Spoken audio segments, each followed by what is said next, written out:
Hi എല്ലാവർക്കും നമസ്കാരം. നമ്മുടെ പുതിയൊരു വീഡിയോയിലേക്ക് എല്ലാവർക്കും സ്വാഗതം. എല്ലാവരും സുഖമായിട്ടിരിക്കുന്നു വിശ്വസിക്കുന്നു. അതുപോലെ തന്നെ ഞങ്ങളിവിടെ സുഖമായിട്ടിരിക്കുന്നു. അപ്പം നമ്മൾ ഇന്നുണ്ടാക്കാൻ പോകുന്നത് പണ്ട് കാലങ്ങളിലൊക്കെ സ്കൂളിലൊക്കെ പോയിട്ട് വരുമ്പോൾ അമ്മ ഉണ്ടാക്കി തന്നിരുന്ന ഒരു പലഹാരമാണ് അരി വറുത്ത് പൊടിച്ചത്.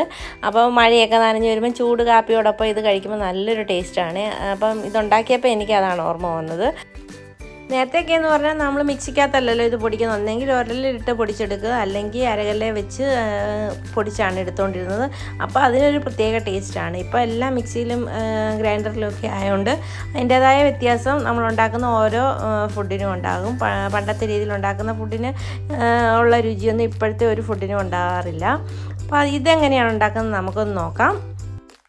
അപ്പോൾ അതിനായിട്ട് ഞാനൊരു ചീനച്ചട്ടി വെച്ചിട്ട് കൊടുത്തിട്ടുണ്ട്. അതിലേക്ക് ഞാൻ ഒരു 250 ml കപ്പിൽ 1 കപ്പ് മട്ടേരിയാണ് എടുത്തിരിക്കുന്നത്. അത് നന്നായിട്ട് കഴുകി അതിൻ്റെ തവിടെല്ലാം കളഞ്ഞതിന് ശേഷമാണ് ഇത് വറക്കാനായിട്ട് വെള്ളമെല്ലാം കളഞ്ഞ് വറക്കാനായിട്ട് വെച്ച് കൊടുത്തിരിക്കുന്നത്. പണ്ടൊക്കെ തവിടോട് കൂടിയായിരുന്നു വറുത്തത്. അപ്പോൾ അത് കൊയ്ത് മെതിച്ച നെല്ലിൻ്റെ അരിയൊക്കെ ആയിരുന്നു. ഇപ്പോഴത്തെ അരിയുടെ തവിടൊന്നും നമുക്ക് വിശ്വസിക്കാൻ പറ്റത്തില്ല. എല്ലാം മായമായതുകൊണ്ട് നമുക്കതെല്ലാം കഴുകി കളഞ്ഞതിന് ശേഷം വേണം ഇതൊന്ന് വറുത്തെടുക്കാനായിട്ട്. കുറച്ച് സമയം വറക്കാൻ എടുക്കുമെന്നുള്ളത്. എന്നാലും നമ്മൾ നന്നായിട്ട് ഇത് കഴുകിയതിന് ശേഷം വേണം വറുത്തെടുക്കാനായിട്ട്. അപ്പോൾ ഞാനിതൊന്ന് വറുത്തെടുത്തുകൊണ്ട് വരാം.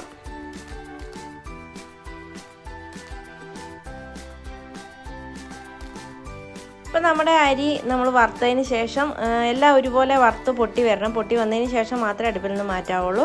അപ്പോൾ അതൊരു പാത്രത്തിലേക്ക് മാറ്റി കൊടുത്തിട്ടുണ്ട്. അല്ല ചട്ടിയിൽ ഇനി ഇട്ട് കഴിഞ്ഞാൽ നമ്മുടെ അരി കരിഞ്ഞു പോകും. അതുകൊണ്ട് ഞാൻ ഒരു ചട്ടിയിലേക്ക് മാറ്റി കൊടുത്തിട്ടുണ്ട്.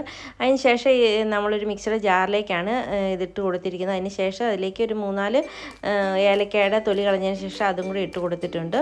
എന്നിട്ട് ഒന്ന് പൊടിച്ചെടുത്തിട്ടുണ്ട്. പൊടിച്ചെടുത്തതിനകത്തേക്ക് ഞാനൊരു 1/4 ടീസ്പൂണോളം ഉപ്പ് ചേർത്ത് കൊടുത്തിട്ടുണ്ട്. അപ്പോൾ നമ്മുടെ മധുരമൊക്കെ ഒന്ന് ബാലൻസ് ചെയ്യാൻ വേണ്ടിയിട്ടാണ് ഉപ്പ് ചേർത്ത് കൊടുത്തിരിക്കുന്നത്. ഉപ്പ് ചേർത്തതിൻ്റെ കൂടെ തന്നെ നമ്മൾ ഇട്ട് കൊടുത്തിരിക്കുന്നത് തേങ്ങയാണ്. ഞാനിപ്പോൾ 1 മുറി തേങ്ങയോളം ചേർത്ത് കൊടുക്കുന്നത്. തേങ്ങ എത്രയും ചേർത്ത് കൊടുക്കുക അത്രയും നല്ല ടേസ്റ്റാണ് ഇതിന്. അപ്പോൾ തേങ്ങ ഇട്ട് കൊടുക്കുന്നുണ്ട്. അതിൻ്റെ കൂടെ നമുക്കിതിലേക്ക് ഇനി ശർക്കരപ്പാനിയാണ് ഞാൻ എടുത്തിരിക്കുന്നത്. ശർക്കര ചീകി ഇട്ട് കഴിഞ്ഞാൽ ചിലപ്പോൾ അതിനകത്ത് മണ്ണുണ്ടെങ്കിൽ അത് കടിക്കും. അത് കാരണം ഞാൻ പാനിയാക്കിയതിന് ശേഷമാണ് ഇതിലേക്ക് ഒഴിച്ചു കൊടുക്കുന്നത്. അപ്പോൾ നേരത്തെ ഞാൻ പാനിയാക്കി വെച്ചിരുന്നതാണ്, അത് ഒഴിച്ചു കൊടുത്തിട്ടുണ്ട്. അതിലൊക്കെ അവരുടെ ആവശ്യത്തിന് ഇട്ട് കൊടുക്കാവുന്നതാണ്. അപ്പോൾ ഞാനിപ്പം അതെല്ലാം ഒന്ന് നന്നായിട്ട് പൊടിച്ചെടുത്തിട്ടുണ്ട്. പൊടിച്ചെടുത്തതിന് ശേഷം അതിലേക്ക് ഒരു ടീസ്പൂണോളം നെയ്യും കൂടെ ചേർത്ത് കൊടുത്തിട്ടുണ്ട്. നെയ്യ് ചേർക്കുന്ന ഓപ്ഷണലാണ്. വേണമെങ്കിൽ നെയ്യൊക്കെ ചേർത്ത് കൊടുത്താൽ മതി. ഞാനിപ്പം ചേർത്ത് കൊടുത്തെന്നുള്ളതേ ഉള്ളൂ. അപ്പോൾ അതിൻ്റെ ടേസ്റ്റൊക്കെ ഇഷ്ടമുണ്ടെങ്കിൽ ചേർത്ത് കൊടുക്കാം. പിന്നെ ഇതിനകത്ത് കാഷ്നട്ടും ബദാമും അങ്ങനെയുള്ള നട്ട്സൊക്കെ എല്ലാവരും ചേർത്ത് കൊടുക്കുന്നുണ്ട്. പക്ഷേ ഞാനതൊന്നും ചേർത്ത് കൊടുക്കുന്നില്ല. പണ്ട് ഇങ്ങനെയായിരുന്നു ഉണ്ടാക്കിക്കൊണ്ടിരുന്നത്.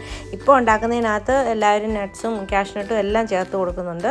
അപ്പോൾ അങ്ങനെയൊന്നും ചേർത്ത് കൊടുത്തിട്ട് ഞാൻ ഇതുവരെ കഴിച്ചിട്ടില്ല. ഇങ്ങനെയാണ് ഞാൻ നേരത്തെ തൊട്ടേ കഴിച്ചിരിക്കുന്നത്. അപ്പോൾ ഇതേ രീതിയിലാണ് ഞാൻ ഉണ്ടാക്കിയെടുക്കുന്നത്.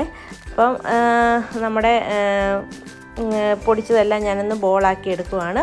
ബോളാക്കി എടുത്തില്ലെങ്കിലും കുഴപ്പമില്ല. ഇത് പൊടിയായിട്ട് നമ്മൾ സ്പൂൺ കൊണ്ട് കോരി തിന്നാനും നല്ല ടേസ്റ്റാണ്. അങ്ങനെ തിന്നുന്നതിനോടാണ് എനിക്കൊന്നുകൂടെ താല്പര്യം. പിന്നെ ഞാൻ ഇങ്ങനെയൊന്ന് ആക്കി വെക്കുന്നുള്ളതേ ഉള്ളൂ.